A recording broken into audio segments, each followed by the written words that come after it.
بسم اللہ الرحمن الرحیم۔ تمام تعریفیں اس رب ذوالجلال کے لیے جو تمام جہانوں کا مالک و خالق ہے، اور کروڑ درود و سلام حضرت محمد مصطفیٰ صلی اللہ علیہ وآلہ وسلم اور ان کی آل پاک پر، جن کی خاطر اللہ تعالیٰ نے یہ ساری کائنات بنائی ہے۔ اللہم صلی علی محمد و آل محمد۔ السلام علیکم ویورز، کیسے ہیں آپ سب دوست؟ میں آپ سب کے لیے اللہ رب العزت سے دعا گو ہوں کہ مالک کائنات آپ کو تندرستی اور صحت کے ساتھ لمبی اور خوشیاں بھری زندگی عطا فرمائے، آمین یا رب العالمین۔ دوستو، میں ہوں ڈاکٹر حکیم سید شاہد عباس نقوی بخاری، السادات دواخانہ صاحبال پنجاب پاکستان سے۔ دوستو، آپ اس وقت میرا یوٹیوب چینل دیکھ رہے ہیں السادات دواخانہ، جس میں سر سے پاؤں تک کے تمام امراض کے آسان علاج اور آسان اس کے وجوہات علامات بتا رہا ہوں، اور ساتھ میں نے آپ لوگوں کے لیے ایک روحانی چینل بھی بنایا ہے جس کا نام ہے روحانی لائف ود شاہد بخاری۔ اگر آپ کو بھی کوئی کسی قسم کا روحانی مسئلہ ہے، جادو ٹونے کا مسئلہ ہے، کاروبار کی بندش کا مسئلہ ہے، بچوں کے رشتوں کی بندش کا مسئلہ ہے، یا بیرون ملک جانے کا ویزے کا مسئلہ ہے، کوئی کسی قسم کا بھی آپ کو جادو کے ذریعے بیمار کر دیا گیا ہے، یا کوئی آپ کو جسمانی بیماری ہے، روحانی بیماری ہے، کسی قسم کا بھی آپ کو کوئی مسئلہ ہے، تو آپ مجھ سے بھی رابطہ کر سکتے ہیں اس نمبر پر، اور آپ ڈائریکٹ بھی اس چینل پہ جائیں اور اس چینل کو سبسکرائب کریں اور اپنے جو آپ کی پریشانی ہے اس کے متعلق ویڈیو دیکھیں، ویڈیو دیکھ کر آپ اس پر عمل کریں، اللہ تعالیٰ سے اس کے پیارے محبوب علیہ الصلوۃ والسلام کا وسیلہ دے کر اللہ تعالیٰ سے دعا کریں، اللہ تعالیٰ کرم کرے گا، انشاءاللہ اللہ تعالیٰ آپ کی پریشانیوں کو دور کر دے گا۔ تو دوستو، السادات دواخانہ میں ہمارا موضوع چل رہا تھا آنتوں کی بیماریاں، اور آنتوں کی بیماریوں میں ہم ذکر رہے تھے قبض کا۔ قبض کا لغوی معنی ہے رک جانا۔ اس کی اصطلاحی معنوں میں یہ ہوگا کہ فاصل مادوں کا جسم کے اندر رک جانا، آنتوں میں رک جانا قبض کہلاتا ہے۔ یہ 24 گھنٹے میں ایک دفعہ کھل کر اجابت نہ ہونے کو قبض کہتے ہیں۔ بعض لوگوں کو 2-3 دن پخانہ نہیں آتا ہے، اجابت نہیں ہوتی ہے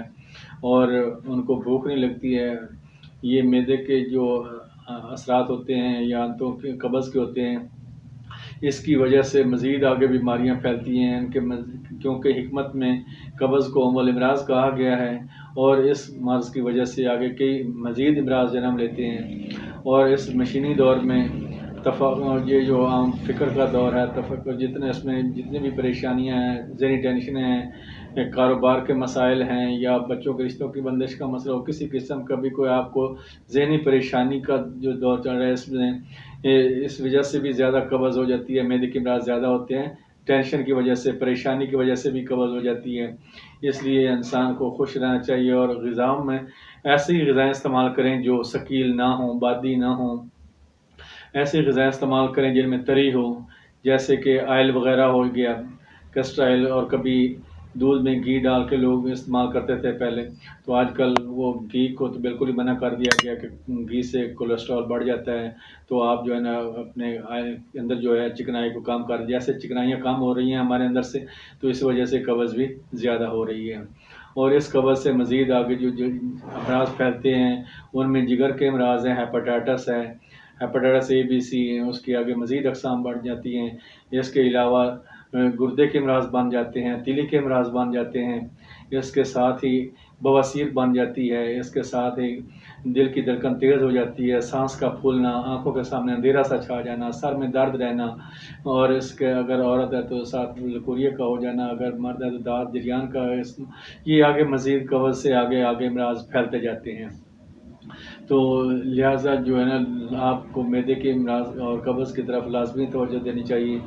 کچھ لوگ بہت ہی لاپرواہ ہوتے ہیں، وہ پرواہ نہیں کرتے اور بیماری کی حالت میں لگے رہتے ہیں، اور پھر ان کو جب مزید آگے کی بیماریاں ہو جاتی ہیں، پیچیدہ بیماریاں لگ جاتی ہیں، تو اس وقت وہ پریشان ہو کر آتے ہیں، جی ہمارے ساتھ تو یہ مسئلے ہو گئے، یہ مسئلے، حالانکہ اصل جو ان کی بنیاد ہے وہ ساری معدے کی امراض کی وجہ سے یا قبض کی وجہ سے ہی ہوتی ہے، کیونکہ رسول پاک صلی اللہ علیہ وسلم کا بھی فرمان ہے کہ المیدۃ راس کل امراض، معدہ ہر مرض کی جڑ ہے۔ جس کا معدہ غذا ہضم کرتا ہو، بھوک لگتی ہو، پخانہ کھل کر آتا ہو، تو اس کے دوسرے تمام امراض جو ہوتے ہیں وہ بھی ان میں کمی بیشی ہو جاتی ہے، کم ہو جاتے ہیں، اور وہ اس لیے انسان کو اپنے معدے کی طرف لازمی توجہ دینی چاہیے، قبض نہیں ہونی چاہیے۔ اور قبض کے لیے میں آپ کا نسخہ لے کے آیا ہوں، بہت ہی زبردست اور آسان سا نسخہ ہے، آسانی سے بن جانے والا نسخہ ہے۔ دوستو اب چلتے ہیں نسخے کی جانب۔ تو آپ جو ہے نا تمام دوست کسی بھی نے دوائی بنانی ہو تو پرساد صبح جائیں، اسے کہیں کہ سونف لینے 50 گرام، آپ نے ساتھ اس کے اجوائن لینی ہے 50 گرام، اور ساتھ اس کے پودینہ 50 گرام، سنا مکی، یا آپ نے وہ پہلے بھی میں نے جب بھی ویڈیو بنائی تو میں سنا مکی کے بارے میں یہی بتاتا ہوں، آپ سنا مکی کے صرف پتے یوز کرنے ہیں، اس میں جو تنکے ہوتے ہیں وہ پیٹ ڈالتے ہیں، مرو ڈالتے ہیں، پیٹ میں درد پیدا کرتے ہیں، آپ نے احتیاط کرنی ہے، صرف اس کے پتے ہی استعمال کرنے ہیں، وہ 100 گرام کر لیں سنا مکی کے پتے، اور ساتھ میٹھا سوڈا 100 گرام، یہ تمام اجزاء کو سفوک کر کے آپس میں مکس کر لیں، اور جب بھی غذا کھائیں غذا کے بعد آدھا چمچ صبح آدھا چمچ شام میں استعمال کریں، انشاءاللہ اس کے استعمال سے قبض دائمی ہو چاہے عارضی ہو، جو بھی قبض ہوگی انشاءاللہ اللہ تعالیٰ کرم کر کے استعمال سے میدا اور آنتیں سارے امراض ختم ہو جائیں گے، آپ کا میدا غذا ہضم کرے گا، جگر نیا تازہ خون پیدا کرے گا، انشاءاللہ میدے اور جگر کے آنتوں کے تمام امراض ختم ہو جائیں گے۔ تو دوستو یہ تھی میری آج کی ویڈیو، امید ہے پسند ہوگی، آپ تمام دوستوں سے ریکویسٹ ہے کہ آپ اس چینل کو سادات دواخانہ سبسکرائب کریں، اور مزید آگے سے آگے دوستوں کو شیئر کرتے جائیں تاکہ سادات کا یہ سلسلہ فیض چلتا رہے اور لوگ فیض اٹھاتے رہیں۔